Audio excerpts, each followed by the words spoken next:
I've been talking with parents a little bit about what their interest in this panel was, what they hope to learn today. And a lot of parents are telling me that they're interested in private schools because they think or they wonder whether it will maximize their children's educational opportunities later in life. And I was wondering if some of you would be willing to comment about that. To what extent is a private school education really going to provide children with extra leverage as they go out into the world, pursue their post-secondary education, and so on? I think we have to keep in mind that what a student gets out of any institution is going to largely come from what they put into it as well. So if a student, it was mentioned that often extracurriculars and all that kind of thing that you're paying for outside of the whatever school situation you have now may be part of what's happening in your independent school, and so you're saving money there. But the student then has to engage in that, and I think that's a large part of what shapes who they are. So I don't think any one school can make or break a student's life afterwards. I do think from an academic perspective, the school can definitely prepare them for first-year university, for let's say first-year calculus or whatever it happens to be, and they can go there and be very successful at that. But I think the students' engagement in the co-curricular program, which all of these schools have very rich co-curricular programs, that engagement is also what's going to help shape them into who they are. And I think the reality is independent schools tend to have very vigorous, involved co-curricular programs and many opportunities for children to really develop. And I don't know that you can quantify how much that has made or not made a young person who's in their 20s or 30s or whatever change their life.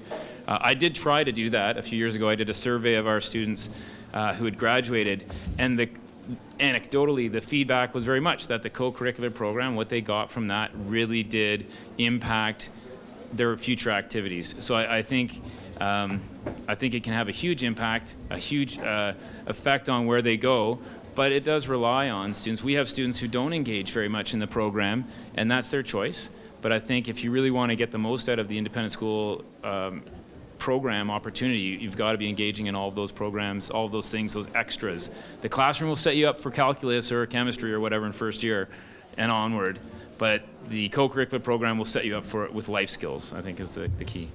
To add to that too, when you're looking at what the long-term effect of an independent school community does, it really is around the community.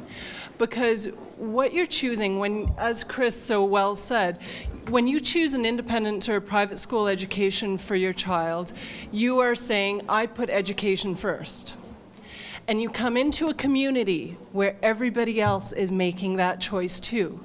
So you are surrounding your child and surrounding yourselves with families who are saying, yes, this is what we believe in. We believe in education. We believe in the futures of our children and what they will become. Your children see that. They see, as they grow older, things like 100% university attendance from the graduating class. They see that and they say, that's what I'm going to do too. They see and hear within that community about other students' achievements and how proud everybody is of those high academic achievements. And they say, yes, I want that too. And that sets them up for a lifetime of saying, yes, I want to achieve that. I want to go to that top university. And that role modeling, you can't put a financial amount to that. I'll just add to that. I think that as mentioned, 100% university placement or post-secondary institution of their choice is quite a poignant statement. You can't really do any better than 100%, and every school that's here that has a graduating class would be doing that. I think it is mindset. We talk often about our faculty and staff at these schools as being highly committed to the children that are entrusted to them, but I don't think we talk necessarily enough about the peer group itself. And this is what we're getting at here. You know, it is a mindset. It is about doing the very best that you can do. It's about excellence. And it resonates differently in a 4-year-old than it does someone who's in their graduating year. But it is that mindset that these kids begin to embrace, and it becomes a habit of mind. You know, excellence is being excellent in everything that you do or striving towards it. And if all of your peers are doing that, all of your classmates are doing that, and your faculty and staff are role modeling that, that becomes the norm. And every one of these schools that is here today would be embracing that model where they are hoping that their children will be the best that they can be. As a parent of 2 children at an independent school, I only want them to be the best that they can be. It looks different, but I know that if I have them in an environment where that becomes the habit of mind, and I have a girl in grade 8 already thinking about university. That's common language, not in my home, but amongst her peers. That's very, very powerful. I have 2 children, grade 8, grade 10. I'm a chauffeur, and I give them money. That's about all I do. So they are deriving their inspiration, this desire to be the best they can be, from their peer group. And that is absolutely entrenched and ingrained in every institution that's here today and has been for decades. The other piece that I think is really critical in an independent school is the amount of individual attention and the opportunities for children to thrive in a variety of ways.